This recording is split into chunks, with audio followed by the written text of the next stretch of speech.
আবারও চলে আসলাম নতুন একটা ভিডিও নিয়ে।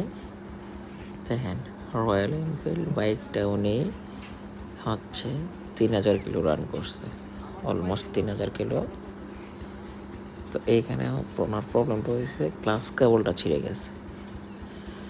তো ক্লাস কেবলটা উনি শোরুমেও পায় নাই, মানে কোনো শোরুমে পায় নাই, যার ফলে হচ্ছে আমাকে ফোন দিয়ে বলতেছে, ভাই ক্লাস কেবলটা তো পাই না, এখন কী করা যায়? তো বললাম যে নিয়ে আসেন, দেখি কী করা যায়। তো আমি কী করলাম, একটা লোকাল তার এটাতে ইউজ করে দিচ্ছি। যেহেতু ক্লাস কেবল শোরুমে নাই, গাড়ি তো ফালায় রাখা যাবে না, তাই হচ্ছে একটা ক্লাস কেবল লাগিয়ে দিলাম। এটা বাংলা তার, আগের যে সিডিআই RX ইউজ করে তো ওরকম একটা তার ইউজ করছে, করে সেট আপ করে দেওয়া হয়েছে। এখানে আমার কথা হইলো, একটা বাইক আসছে অলমোস্ট 6-7 মাস হয়ে গেছে, এখন এগুলোর পার্টস অ্যাভেলেবেল নাই।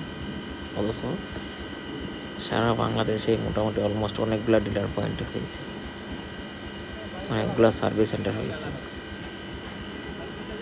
তো সব কিছু ঠিক আছে, কিন্তু এখনো পার্টস অ্যাভেলেবেল হয় নাই, যার ফলে হচ্ছে কাস্টমার অনেক ভোগান্তি।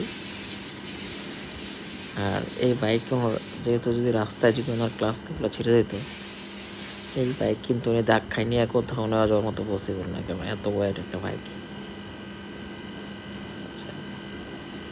তো এগুলো হচ্ছে আসলে বাইকারদের জন্য একটা হরানির একটা জায়গা করছে। আমার মতে আমি মনে করি আগে পার্টসগুলো অ্যাভেলেবেল করা উচিত। তো রয়্যাল এনফিল্ডের অথরাইজ যারা আছেন, এটা সবার জন্যই বলতেছি, মানে রেগুলার যে পার্টসগুলো এগুলো যদি অ্যাভেলেবেল না থাকে, তাহলে কিন্তু অনেক হ্যাসেল পোয়াই দেবো কাস্টমারের জন্য। আফটার সেল সার্ভিসটা আপনাদের খুব বেটার করতে হবে। তো আমি না হয় ওনাকে একটা তারা লাগিয়ে দিয়েছি, কিন্তু রাস্তায় যদি প্রবলেম হয়ে যেত, তাহলে তো উনি অনেক হ্যাসেল পোয়াইতে হতো।